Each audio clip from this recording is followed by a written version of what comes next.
mga kaibigan ko dito sa so ayan, I supposed to do live kagabi, no? So, because nakausap ko si, ano yata, si I Am Lads. Hello, sabi ko mag-live ako, but dahil may treatment ko kahapon, so pagod ang katawan lupa ko, the whole day, so nagpahinga lang ako, and then sa bedroom, even Liet asked me, Mommy, are you going to do live streaming? Sabi ko, hindi. O, di ba alam ng Liet yun?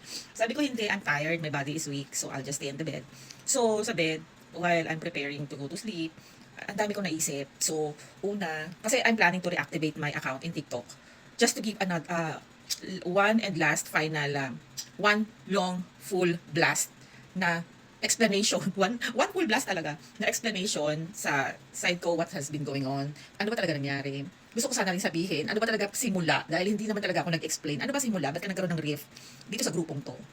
And, by the way, kami ni Mami Grace, wala kaming problema. I even sent her my products, and maganda naman yung talagang response sa akin. Nag-content siya for that, and I really thank her.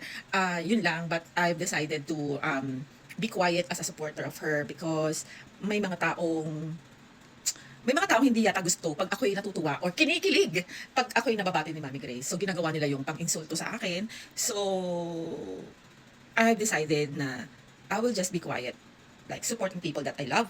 And everyone knows how I love her from the beginning na nasa basement pa siya. Siguro kaya ako kinikilig, siguro dahil I don't have that access to her. Hindi kami nag-uusap, wala kaming conversation. She just sent me a message nung time na nalaman niya na na-block ako sa account niya. And that story is another thing anyway. So, tsaka ko na explain. So, yun lang. So, I realized bakit kailangan kong mag-explain sa mga taong hindi ko kakilala personally.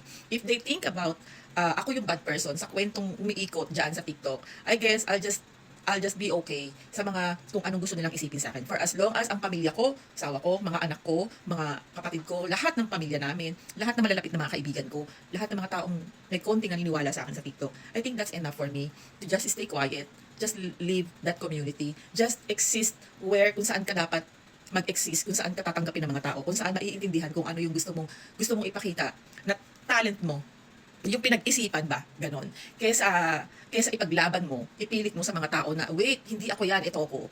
So, ang dami ko na-realize kagabi. So, I said, I think I'm not gonna reactivate my account muna. Siguro, when, pag okay na lahat, or something na naramdaman ko na hindi na mainit yung aking dugo sa mga pangyayari, siguro pagbalik ko, I will just cut off everyone who's involved in TikTok Bardagulan, even the people who are very active doing comments, yung mga lalo na ng mga supporters nila na sobra-sobra kung maka-comment na akala mo isa kang kriminal, na akala mo isa kang dumi sa mundong ginagalawan ng kanilang mga idols. So I guess when I reactivate my account, I will just cut off everyone. I'm really sorry for that. But no hard feelings, wala sa akin masakit, pero I really need to do that for myself. I'm not doing that for you guys. I'm doing this for myself. I'm doing a favor for myself. Uunahin ko sarili ko kaysa sa mga taong hindi ko kakilala. Kaysa sa mga taong masyadong sinasakop ang buong mundo na feeling nila sila lang talaga yung nakatira dito sa mundong ito.